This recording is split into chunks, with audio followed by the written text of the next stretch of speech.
Innal hamdalillah nahmaduhu ta'ala wa nasta'inuhu wa nastaghfiruh wa na'udzu billahi min syururi anfusina wa min sayyiati a'malina may yahdihillahu fala mudhillalah wa may yudlil fala hadiyalah. Asyhadu an la ilaha illallah wahdahu la syarikalah wa asyhadu anna Muhammadan abduhu wa rasuluh. Allahumma shalli wa sallim wa barik ala nabiyyina Muhammadin wa ala alihi wa ashabihi wa man tabi'ahum bi ihsanin ila yaumiddin, amma ba'd.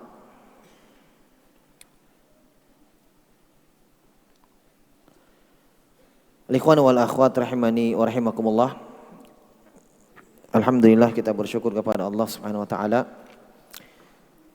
Kita kembali melanjutkan kajian rutin kita dalam mengkaji Fiqhul Asmaul Husna karya Syekh Abdul Razak Ibnu Abdul Muhsin Al-Abbad hafizahullahu ta'ala wa hafidha an abih. Kita masuk pada nama yang berikutnya,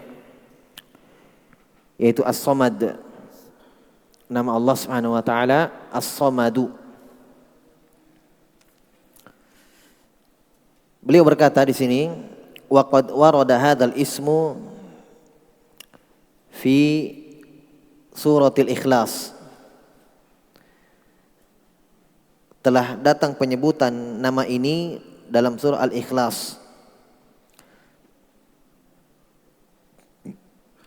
Firman Allah Subhanahu wa taala, "Qul huwallahu ahad, Allahu as-samad, lam yalid wa lam yulad wa lam yakul lahu kufuwan ahad." Ini datang penyebutan nama as-samad di sini dalam surah Al-Ikhlas. Kata beliau, wahiyya suratul lati akhbaran nabiyyu sallallahu alaihi wasallam annaha ta'dilu thulutsal Qur'an. Kata beliau, dia adalah surah yang datang pengkhabarannya dari Nabi sallallahu alaihi wasallam. Nabi telah khabarkan bahwa surah ini sebanding dengan sepertiga Al-Qur'an. Sebanding dengan sepertiga Al-Quran. Adapun penyebutan surah dalam Al-Quran, sebahagian ulama menyebutkan nas dari Nabi SAW, dan ada juga penyebutan nama surah dalam Al-Quran itu dari sebahagian sahabat yang kata mereka hukumnya sampai kepada Nabi sallallahu alaihi wasallam. Ya, walaupun didapatkan ada beberapa surah yang disebutkan namanya lebih dari satu. Misalnya surah Al-Isra disebut Bani Israel. Ada penyebutan surah Bani Israel yang diinginkan surah Al-Isra. Surah At-Talaq biasa disebut dengan surah An-Nisa Us-Sughra. Itu datang penyebutannya dari sebahagian ulama. Berdasarkan dengan penyebutan beberapa asar dari para sahabat sebagiannya. Taib. Surah Al-Ikhlas disebutkan oleh Nabi SAW, dia sebanding dengan sepertiga Al-Quran. Hadisnya dalam Sahih Al-Bukhari, nomor hadisnya 4727. Dari sahabat An Abi Sa'id Al-Khudri radhiyallahu anhu, annahu qala, qala an-nabiy sallallahu alaihi wasallam li ashabih. Nabi berkata kepada sahabatnya, ayajizu ahadukum ayyaqra'a thulutsal Qur'an fi lailah. Apa kalian tidak mampu untuk membaca sepertiga Al-Quran dalam satu malam? Nabi tanya sahabat, apakah kalian lemah tidak mampu untuk membaca sepertiga Al-Quran dalam satu malam? Fasyaqqa dzalika alaihim. Maka ini berat atas mereka. Ya, karena mereka faham satu malam 10 juz. Ya, kalau 30 juz sepertiganya 10 juz. Berat atas mereka untuk menyelesaikannya sepertiga itu satu malam, filailah. Wa qalu ayyuna yutiku dzalika ya Rasulullah. Siapa di antara kami yang mampu itu? Siapa di antara kami yang mampu untuk itu ya Rasulullah? Itu yang mampu menyelesaikan sepertiga Al-Quran, 10 juz berarti. Ini mereka pahami ya. Faqala, maka Nabi jawab, faqala Allahul wahidus samadu thuluthul Quran. Masya Allah. Kata Nabi SAW, Allahul wahidus samadu. Nabi syaratkan surah Al-Ikhlas dengan yang menyebutkan nama Allah yang terdapat dalam surah Al-Ikhlas. Kata Nabi SAW, Allahul wahidus samadu. Allah al-wahid as-samadu. Itu kata Nabi sepertiga Al-Quran. Sepertiga Al-Quran. Ini nas penyebutan dari Nabi SAW menyebutkan fadilah. Dan banyak keutamaan surah Al-Ikhlas. Dalam satu riwayat yang disahihkan oleh Syekh Albani dalam Sifatus Salat Nabi, dimasukkan hadis ini, ada seorang sahabat, ya, disebutkan seorang anak muda yang pernah diutus untuk berperang. Jadi dia pemimpin perangnya. Ya, dia yang mengimami pasukannya. Maka setiap dia sholat, setelah baca Al-Fatihah, baca surah, selalu ditutup dengan surah Al-Ikhlas. Jadi sebelum rukuk, surah yang pertama selesai, tutup dengan Al-Ikhlas. Rakaat kedua Al-Fatihah, baca surah Al-Ikhlas lagi. Maka makmumnya, pasukannya mengeluhkan kepada Nabi SAW. Ini setelah selesainya itu. Ya Rasulullah, dia ini ketika sholat selalu Al-Ikhlas. Kenapa itu ya Rasulullah? Kata Nabi, tanya dia, bukan saya yang baca. Tanya orangnya. Dipanggillah orang itu. Ditanya oleh Nabi, kenapa kamu selalu tutup dengan Al-Ikhlas? Inni la uhibbuha ya Rasulullah. Karena saya mencintai surah itu. Saya senang. Maknanya di dalamnya terdapat pujian untuk Allah, penyebutan asma wa sifat. Apalagi nama-nama Allah yang disebutkan, nama-nama yang agung, Allahul wahidus samad. Penyebutan sifat subutiyah, penyebutan sifat salbiyah, lam yalid wa lam yulad wa lam yakul lahu kufuwan ahad. Inna la uhibbuha. Saya mencintai surah itu ya Rasulullah. Maka kata Nabi apa? Allah mencintaimu sebagaimana engkau cinta surah itu. Ya. Allah mencintaimu sebagaimana engkau mencintai surah itu. Dan ada beberapa sholat sunnah khusus Nabi yang Nabi khususkan baca surah itu. Ya kan? Dalam hadis disebutkan Nabi membaca surah itu rakaat pertamanya Al-Kafirun dan rakaat kedua Al-Ikhlas. Dalam 2 rakaat qabliyah subuh. Qobliyal fajar. Ya. Demikian pula Nabi baca juga di salat witir. Ya. Dan subhanallah, alaqahnya, kaitannya, 2 salat ini Nabi tidak pernah tinggalkan fil hadar wa fis safar. Iya kan? Nabi kalau safar tidak pernah meninggalkan salat, tidak melakukan salat sunnah.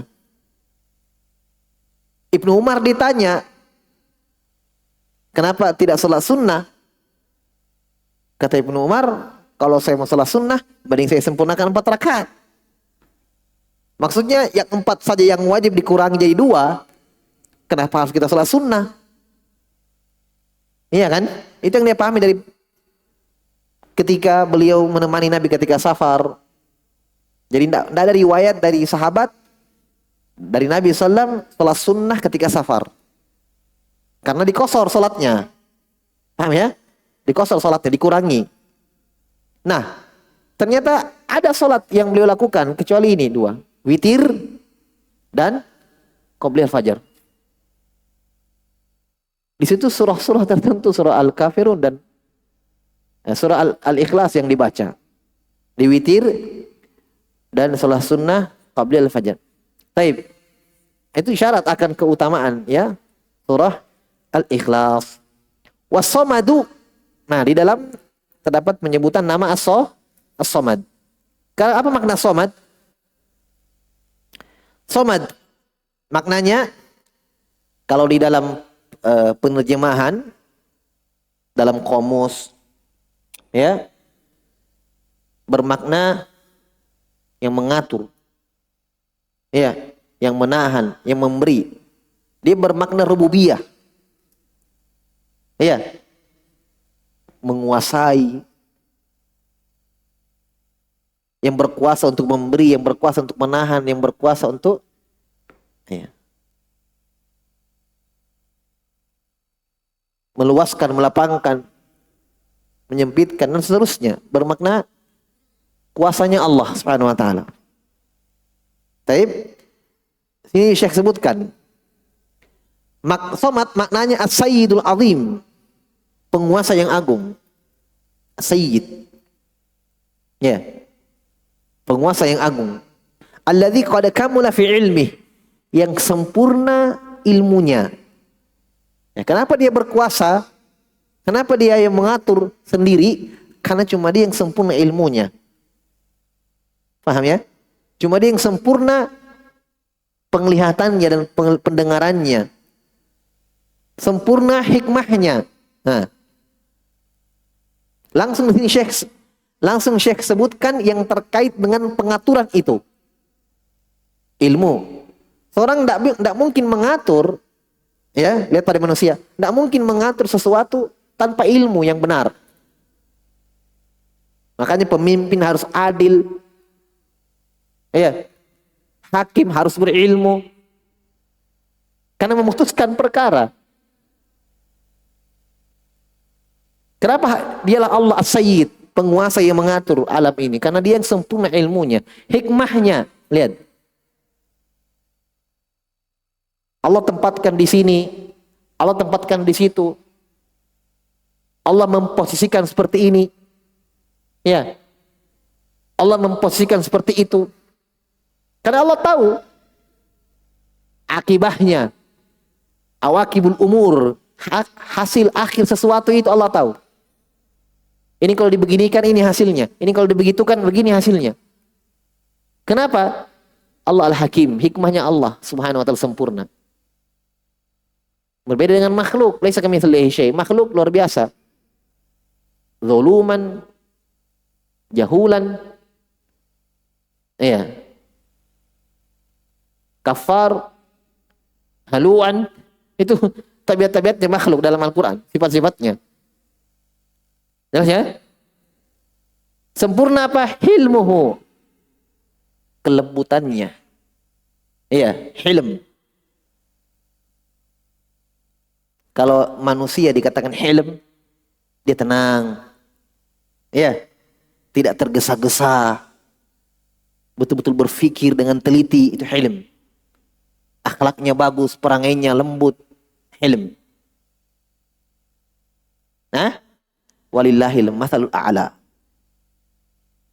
Kita sudah sering ulang kaidahnya ya.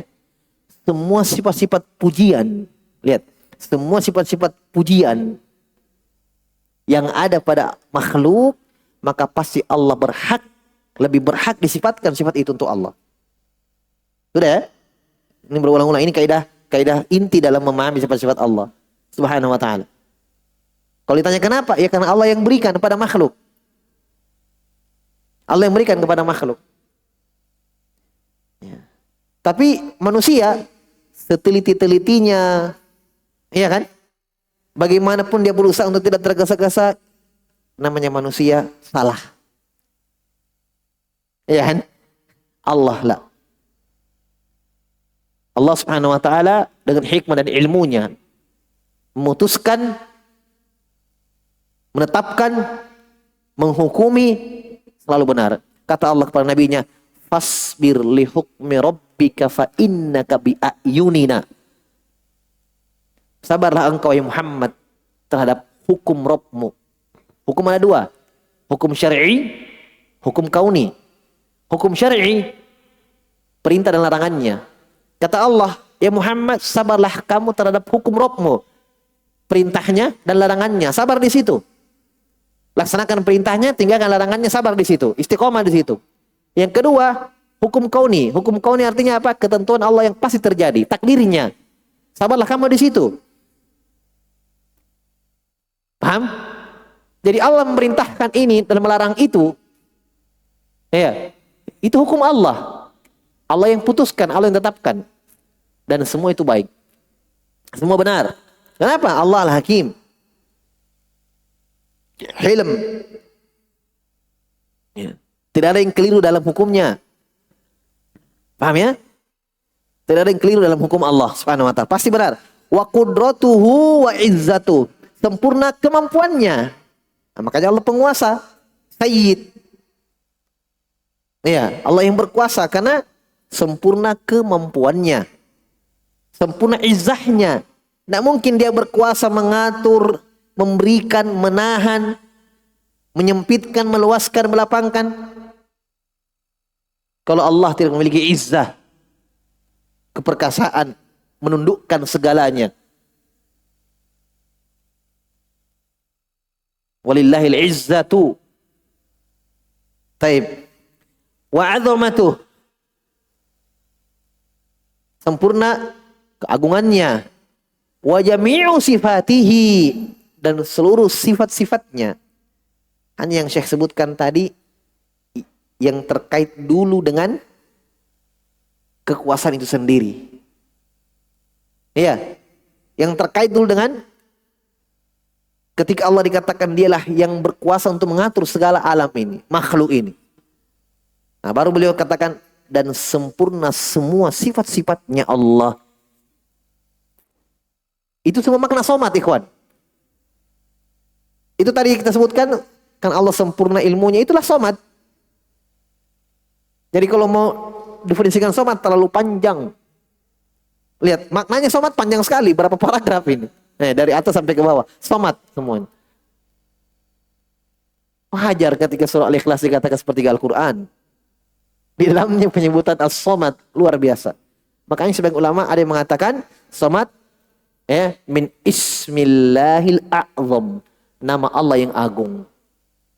Sebagian pendapat. Itu sudah bahas ya, sudah lewat. Karena semua makna rububiyah, uluhiyah, ya, mengarah kepada kandungan as-somat itu sendiri. Fahuwa wasi'ul sifati azimuha. Di antara makna somat yang memiliki keluasan sifat dan kebesaran sifat. Apa maksudnya? Jadi as-somat yang sempurna ilmunya, pendengarannya, penglihatannya, semua sifat kembali ke situ. Jadi sempurnanya sifat Allah semuanya itulah as-somat. Karena dia as-somat. Jadi mendefinisikan somat, memahami makna as-somat, fahami kesempurnaan seluruh sifat Allah. Itulah as-somad. Itulah as-somadu. Alladzi somadat ilaihi jami'ul makhluqat. Yang kembali kepadanya seluruh makhluk. Butuh kepadanya seluruh makhluk. Mengarah kepadanya seluruh makhluk. As-somad. Paham ya? Wa qasadat kullul kainatu bi asarriha fi jami'i syu'niha. Yang semua al-kainat, semua makhluk, ya, memaksudkan Allah, meniatkan Allah, yaitu beribadah kepada Allah. Semua makhluk mengarah kepada Allah. Baik orang musyrikin, baik orang kafir, sekafir-kafirnya, semuanya, semua kainat mengakui itu. Paham ya? Pada semua urusan-urusannya makhluk. Kebutuhannya. Ya. In kullu man fis samawati wal ardi illa atir rahmani abada. Nah itu dia. Tidak ada yang di langit dan di bumi, baik berimannya, kafirnya, semuanya datang kepada Allah Jalla wa'ala dalam keadaan hamba. Di dunia boleh, di dunia sesuka kalian, mau kafir, mau tinggalkan Allah, mau jauh dari Allah, mau apapun kalian lakukan. Pada hari kiamat kembali kepada Allah. Wa anna ila rabbikal muntaha. Kalian mau kemana? Akhir perjalanan kalian adalah kepada Allah. Wa anna ila rabbikal muntaha. Kalian mau kemana? Di dunia kalian lari, mau tinggalkan perintahnya, mau durhaka. Kata Allah, faman syaa falyu'min wa man syaa falyakfur. Silahkan. Pada hari kiamat kembali ke situ. Makanya kata Allah Subhanahu wa taala betul-betul merugi. Faulaika alladziina khasiru anfusahum. Rugi. Seandainya mungkin kafir, ya, durhaka, semaunya hidup, setelah itu tidak dibangkitkan, tidak kembali kepada Allah Subhanahu wa taala, iya. Dikatakan beruntung. Selamat, kan begitu. Dia durhaka, dia betul-betul menentang Allah dan seterusnya. Mati setelah itu tidak kembali. Beruntung dia. Makanya kenapa Allah katakan khasirin. Wa man khaffat mawazinuhu fa ulaika alladziina khasiru anfusahum fi jahannam khalidun. Siapa yang ringan timbangan kebaikannya, berat dosanya, fa ulaika alladziina khasiru anfusahum fi jahannam khalidun. Mereka berada di dalam neraka. Rugi kata Allah. Sudah hidup semaunya, ya, akhirnya kembali kepada penguasanya, penciptanya. Berarti ridho atau tidak di dunia harus beribadah kepada Allah Subhanahu wa taala. Karena kita akan kembali kepadanya. Iya. Jadi tidak bisa tidak, harus memang mengikhlaskan seluruh ibadah itu hanya untuk Allah. Karena itulah tujuan Allah mencipta kita. Kan ke situ kembalinya. Sangat merugi. Lari-lari jauh-jauh, kembali ke situ lagi. Mau kemana dia? Jelas ya? Nah itu makna as-samad. Jadi makhluk, di antara makna samad itu ya, di antara maknanya. Ya, kembali ke situ makhluk.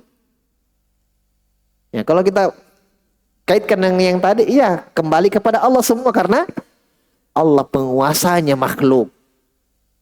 Allah penguasanya. Falaisa laha rabbun siwahu. Nah, ini dia. Kembalilah makna as-samad kepada makna Rabb itu sendiri. Falaisa laha rabbun siwah.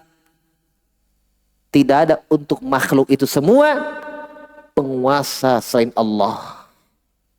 Selain Allah Jalla wa'ala.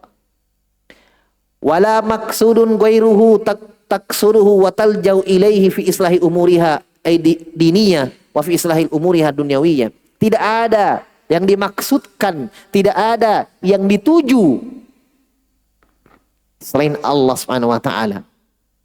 Tidak ada talja, tidak ada tempat kembali, tempat kita merengek, tempat kita mengeluhkan semua apa yang kita butuhkan untuk memperbaiki agama dan memperbaiki dunia kita, kecuali kepada Dia saja.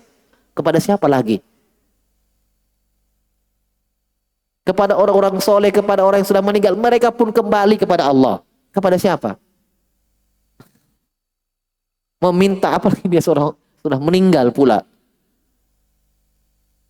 Apalagi cuma benda-benda mati. Hah? Apalagi buaya.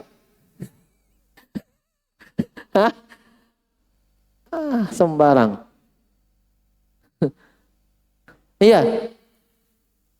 Tidak ada sesuatu yang dimaksudkan, yang dituju Coba ini kalimat luar biasa ini kalimat ini. Ini iltibas dari ucapan Ibnu Qayyim rahimahullah. Wala maksudun ghairu. Tidak ada yang dimaksudkan, yang dituju ya, yang mengarah kepadanya untuk memperbaiki urusan agama dan urusan dunia kecuali kepada dia saja. Kenapa? Dia as-somad masalahnya. Dia as-somad. Mungkin bertanya kenapa enggak kepada yang lain, enggak kepada ini dan itu. Dia as-somad. Dia menguasai semua. Dia menguasai kita, yang atur hidup kita. Apa doa Nabi? Salah satu doa Nabi, nasiyati biyadik. Ubun-ubunku ya Allah di tanganmu. Mau kemana? Kata Nabi, nasiyati biyadik. Ubun-ubunku di tanganmu ya Allah. Nabi itu. Nah, setelah itu baru minta. Itu pengakuan kekuasaan untuk Allah, pengakuan rububiyah Allah. Taqsuduhu inda nawaib wal muz'ijat. Tidak ada yang dimaksudkan, yang dituju dari makhluk-makhluk. Semua itu tidak ada yang mereka tuju, yang mereka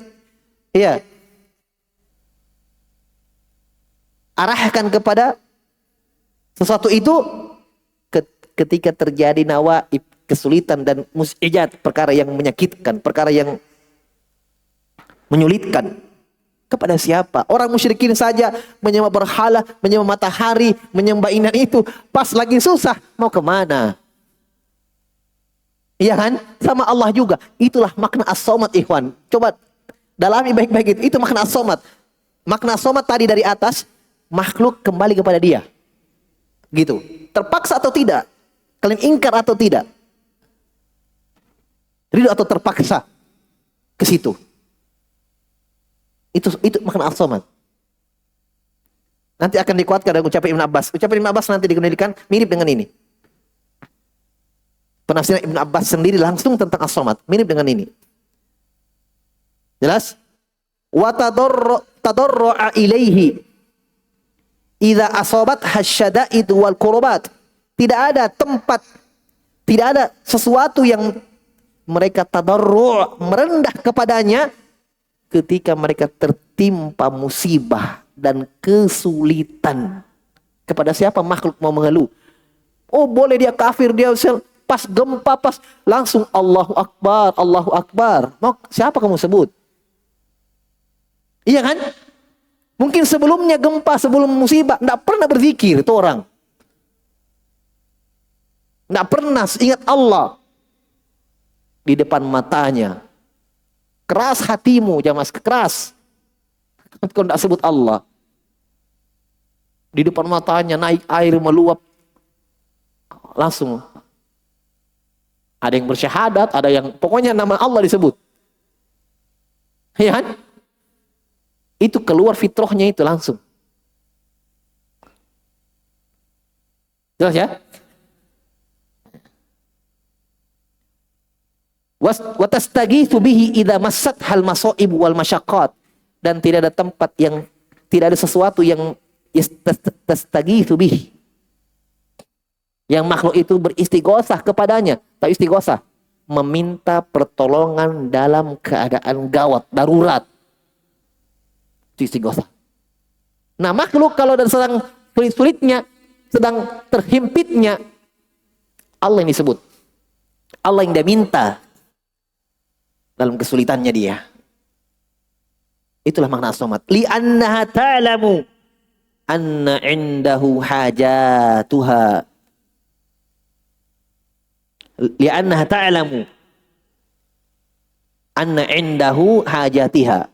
Karena dia tahu, atau kamu tahu, makhluk tahu, di sisi Allah lah indahu, hu-nya Allah. Karena di sisi Allah lah hajatnya, kebutuhannya. Makhluk tahu. Makanya ketika susah, ketika Allah yang dia minta. Itulah makna as-somad semuanya ya. Waladaihi tafriju kurbatiha. Di sisi dia, hanya di dia. Begitu. Ladaihi, di dia begitu. Di sisinya. Hanya di sisinya. Hanya ada pada dia. Hanya dia. Apa? Tafriju kurubatiha. Kemudahan, kelonggaran ketika sempit. Kemudahan ketika susah. Hanya di Allah. Kemudahan itu. Maksudnya hanya Allah yang bisa melepaskan makhluk dari kesulitan. Hanya Allah. Likamali ilmi. Kenapa? Karena sempurnanya ilmunya, wasi'ati rahmati, dan luasnya rahmatnya, wa ra'fati wa hanani, dan kelembutan dan kebaikannya. Wa azimi qudratihi, dan besarnya, agungnya kemampuannya, wa izzati wa sultani, keperkasaan dan kekuasaannya. Hanya Allah. Inilah semuanya makna somat. Dari sini ya, somat, lihat, somat adalah itu semua. Masya Allah. Yang tadi semua dibahas. Kenapa itu semua? Karena Allah as-somad. Jelas? Rawa, ini dia. Rawa Ibnu Jaririn At-Tabari fi tafsirih an Abdullah bin Abbas radhiyallahu anhuma. Ini dia penafsiran dari terjemahannya umat Islam, penerjemahannya Al-Quran umat Islam, Abdullah bin Abbas radhiyallahu anhuma, yang Nabi doakan, Allahumma faqih fiddin wa alimu ta'wil. Ya Allah, faqihkanlah dalam agama dan ajarkanlah ilmu tafsir. Datang penafsirannya, kata Ibn Abbas, as-somadu as-sayyidul ladzi qad kamula fi su'dadih. Penguasa yang sempurna kekuasaannya. Ya. Sebenarnya ada kalimat yang apa ya? Saya pahami, mau menerjemahkan itu, mau membahasakan sulit. Mengungkapnya sulit untuk membahasakan yang pas tentang su'dad ini. Jadi pendekatannya kembali kepada makna yang berhak mengatur dan menguasai. Itu Allah. Itulah as-sayyid alladzi qad kamula fi su'dadi. Penguasa yang sempurna kekuasaannya, pengaturannya. Wasyariful ladzi qad kamula fi syarafih. Kata Ibn Abbas, makna somad juga adalah yang mulia, yang sempurna kemuliaannya, syarif mulia. Wal azim, dan maha agung, yang sempurna fi azamati, sempurna keagungannya. Wal halim alladzi qad kamula fi hilmi. Iya, kelembutannya, kebaikannya yang sempurna kebaikannya. Wal ghani alladzi qad kamula fi ginah. Makna somad adalah yang maha kaya, yang sempurna kekayaannya. Mutlak. Tidak butuhnya Allah mutlak. Paham? Itu kekayaan, gina. Tidak butuh kepada siapapun. Mutlak. Para ulama mengatakan, ginanya Allah, gina dzati, fakirnya makhluk, fakir dzati. Antum paham kalau dibahasakan dzati? Memang asalnya makhluk, mau dia katakan dia paling kaya di dunia, mau dia katakan dia nomor kaya di nomor 2, mau dia katakan nomor kaya nomor 3, tetap makhluk fakir. Paham? Butuh. Karena fakirnya dzati. Memang kalau orang bilang dari sononya memang. Paham? Allah berikan harta ini tetap fakir. Ya ayuhan nasu antumul fuqara'u ilallah. Itu dia. Wahai manusia, kalian semuanya, mau rasulnya, mau malaikat, semuanya, ya nabinya. Wahai manusia, kalian itu fakir kepada Allah. Butuh kepada Allah. Akan seluruh makhluk. Hanya di sini ayat yang sampai tadi khusus panggilannya manusia. Ya ayuhan nasu, wahai manusia. Masuk Nabi dan Rasulnya, masuk para walinya, masuk orang-orang solehnya, masuk para syuhadanya, semuanya manusia. Kalian fakir kepada Allah. Wallahu huwal ghaniyul hamid. Allah yang kaya. Dan seluruh ulama mengatakan berarti ginanya Allah, gina dzati, mutlak, fakirnya makhluk, miskinnya makhluk, dzati. Jelas ya? Tidak pernah dalam sekejap pun tidak pernah dikatakan makhluk tidak butuh sama Allah. Walaupun torfatain, sekelip mata. Paham? Wal jabbar alladzi qad kamula fi jabarutih. Jabbar. Ya. Kesombongan. Jabbar. Dialah Allah yang menguasai dan mengalahkan. Selain Allah lemah. Itu Jabbar. Penguasa di dunia ketika Allah Subhanahu wa taala memanggil mereka yang zalim, Allah sebutkan yang menguasa, yang merasa Jabbar. Allah sandarkan yang mereka tidak miliki. Kenapa? Untuk mengisyaratkan hanya Allah yang itu. Allah yang itu. Dalam hadis yang dalam Sahih Bukhari, ya, ketika Allah menggenggam langit dengan tangannya, dengan bumi dengan tangannya, melipat langit dengan tangan kanannya. Dalam riwayat Allah goyangkan itu, guncang itu. Apa kata Allah? Ainal jabbarun. Nah itu, Jabbar. Mana pemimpin-pemimpin, penguasa di dunia yang menindas, yang zalim gitu, yang merasa berkuasa, yang Jabbar, merasa Jabbar. Mana? Maksudnya hanya Allah yang sempurna jabarutnya, menundukkannya, ya, mengalahkan, menundukkan, itu dia Jabbar. Jelas? Ya. Makanya memang Masya Allah ya, betul-betul dipuji itu penguasa yang adil, tidak zalim, dipuji. Karena memang berat, karena pintu-pintu kesombongan lebar di depannya, besar. Pintu-pintu untuk berlaku zalim, berlaku sewenang-wenang, lebar. Dia punya. Iya kan? Makanya bahkan Nabi paling pertama sebutkan tentang 7 golongan yang Allah naungi pada hari kiamat. Imamun adil, pemimpin yang adil. Memang berat. Tapi keutamanya tidak tanggung-tanggung. Dinaungi oleh Allah pada hari kiamat. Imamun adil. Ya. Taib. Wal alimul ladzi qad kamula fi ilmi.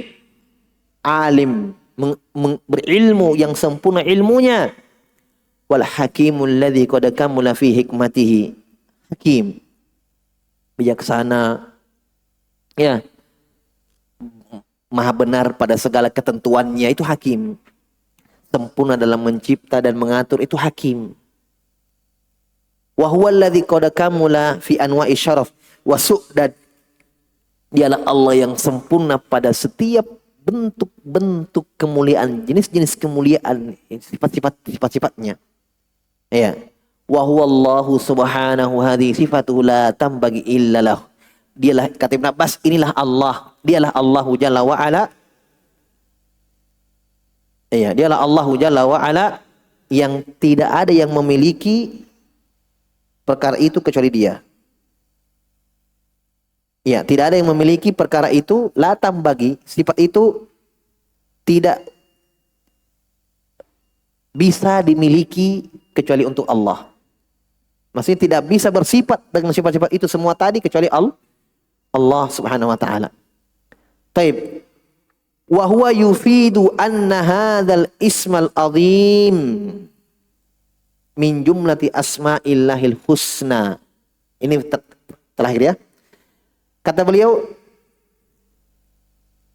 As-Samad inilah yang memberikan faidah bahwa nama ini nama yang agung, min jumlati asma'il husna adallati ala iddati sifat. Kenapa? Karena nama ini adalah salah satu nama Allah yang kembali kepadanya iddatu sifat. Kembali kepadanya sejumlah sifat. Paham? Kalau sifat yang lain pada sifat itu saja, misalnya pendengaran, ya, sempurna pendengarannya, fakot. Paham? Memang sifat tertentu. Tapi ada sifat-sifat ini sebenarnya sudah ya di bab awal. Syekh sebutkan beberapa nama yang memiliki kandungan beberapa sifat dan beberapa nama. Nah, termasuk As-Samad disebutkan. Paham ya? Jadi dia tidak bermakna hanya satu sifat, tetapi beberapa sifat kembali kepadanya. Mengarah kepada nama itu.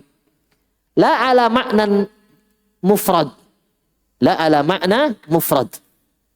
Bukan makna bersendirian. Seperti tadi pendengaran ya. Pendengaran, sempurna pendengarannya. Paham ya? Fafihi dilalatu ala kathrati sifatillah wa 'azamatiha wa kamaliha. Di dalamnya terdapat dalil, faidah. Iya, akan banyaknya sifat-sifat Allah Jalla wa ala dan keagungan dan kesempurnaan sifat-sifat Allah Subhanahu wa taala. Ya, ini beberapa ya dari makna As-Samad yang Syekh sebutkan. Wallahu alam, kita cukupkan dulu, nanti kita lanjutkan menyebutkan faedah yang lain dari nama Allah As-Samad. Wallahu alam.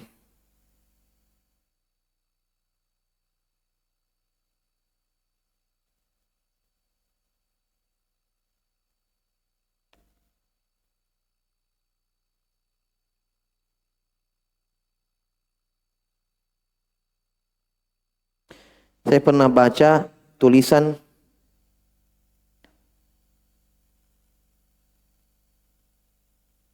bahwa para salaf dulu mereka wajib memakai peci, songkok, penutup kepala. Berarti hukum memakai peci itu wajib.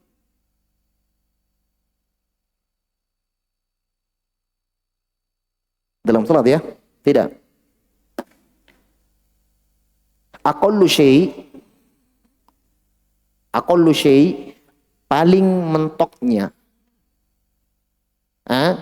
atau bisa dibilang paling maksimalnya hukumnya makruh. Itu difatwakan oleh para ulama. Untuk mengatakan itu wajib, harus tidak. Tidak ada dalil yang mengatakan itu. Karena wajib itu dengan dalil. Jelas ya? Kalau dikatakan makruh dalilnya karena dinukil dari hadis-hadis, riwayat-riwayat, itu Nabi SAW dan para sahabat pakai penutup kepala. Bahkan dalam sebagian riwayat Sahih Muslim itu sahabat dulu ada yang pakai burnus. Burnus itu jubah yang ada penutup kepalanya. Sampai seperti itu, segitunya kepala mereka tertutup. Disebutkan dalam Sahih Muslim. Sebagian mereka ada yang pakai baronis. Baronis itu burnus, yaitu kain, pakaian atau baju yang ada penutup kepalanya. Ya, sekarang banyak dijual-jual ya. Ada yang langsung. Nah, itu mereka pakai. Kemudian Nabi disebutkan bahwa memakai sorban. Iya. Jadi memang itu berarti sunnah kan begitu. Berarti lawannya sunnah ya makruh, minimal di situ. Ya. Sampai detik ini saya belum mendapatkan ucapan ulama yang mewajibkan tutup kepala ketika sholat. Saya dengarkan juga fatwa dari Syekh Albani, sautiyah, suara, beliau juga menganggap itu bahwa hanya sunnah nutup kepala. Jadi kalau tidak ada penutup kepalanya, tidak berdosa baginya. Ya Allah Ta'ala alam bisawab. Cuma dulu subhanakallahumma bihamdik, asyhadu an la ilaha illa anta, astaghfiruka wa atubu ilaik. Wa akhiru da'wana alhamdulillahirabbil alamin.